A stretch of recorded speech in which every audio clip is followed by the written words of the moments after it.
کې یوه زمانه وله یو بادشاه و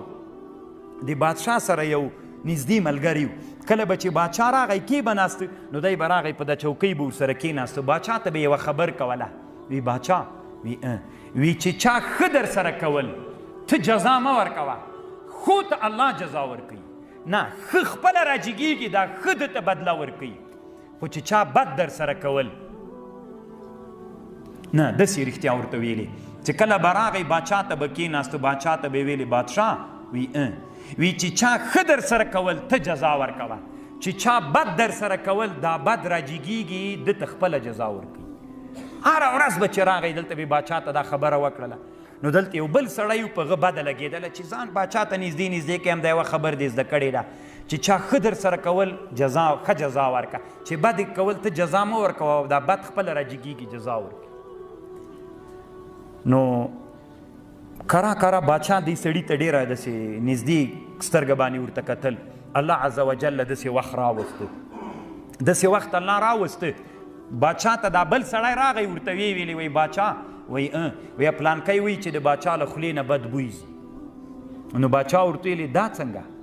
زه څنګه ومنم چې ته وایې چې ما ښیي چې د له خولې نه بد بوی ځي وی که نه منې دا وارې چې درته راغی ته به یې وګوري وی زه صحیح ده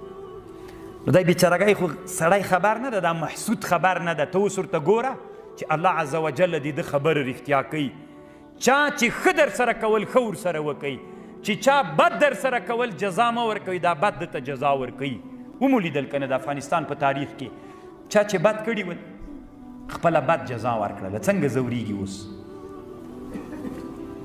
ښه ته جزا ورکوي بد ته جزا خپله دا بد ورکوي نو د سړي ته یې ویلې وایي نن مې ته میلمه یې کور ته یې بوت په ډوډۍ کې ورته اوږه اچولې وه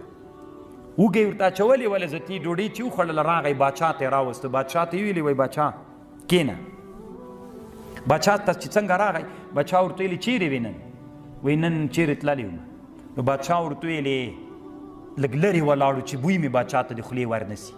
نو دلته خو بل سړي ورته ویلي ول چې دا وایي چې د باچا له خولې ډېر بد بوی ځي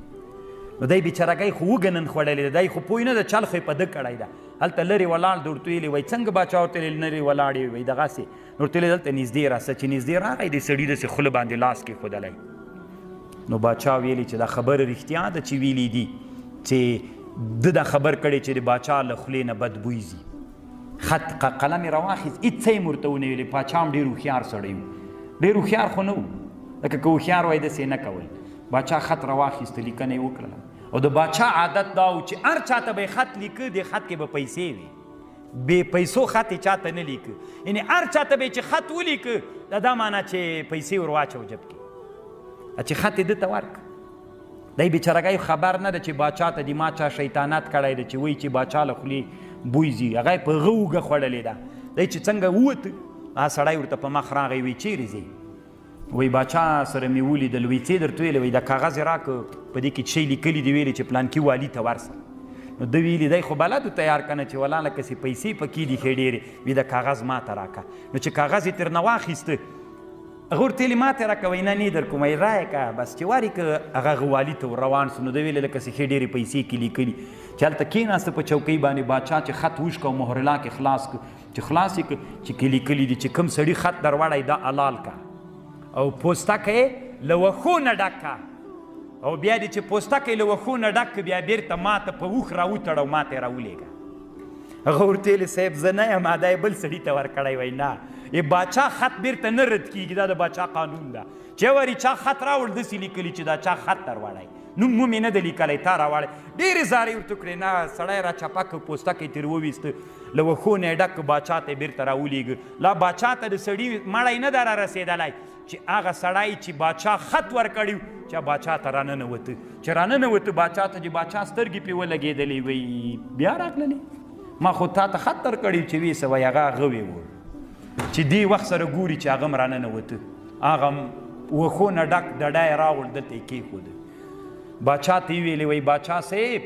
د ده ورته ویلې وایي تا دا خبر کړی وله چې د ما له خولې نه دې وږې بویځي وایي نه وایي نو ولې دې خوله پټه نیولې وایي ده وږه راباندې خوړلې وه باچا ته یې ویلې وایي ما تا ته یوه خبر کړې وه چې چا ښه در سره کول ښه جزا ورکوه چا بد در سره کول بد په خپله راځي له ده نه جزا اخلي ودلید نو الله عز وجل دې موږ حاسدان نه جوړوي. د حسد اولینۍ خبره دا ده چې انسان خپل حاسد ته تاواني چا پوستکی له وښو ډک سو د حاسد یو دنیا کې په آخرت کې به هم همداسې وي.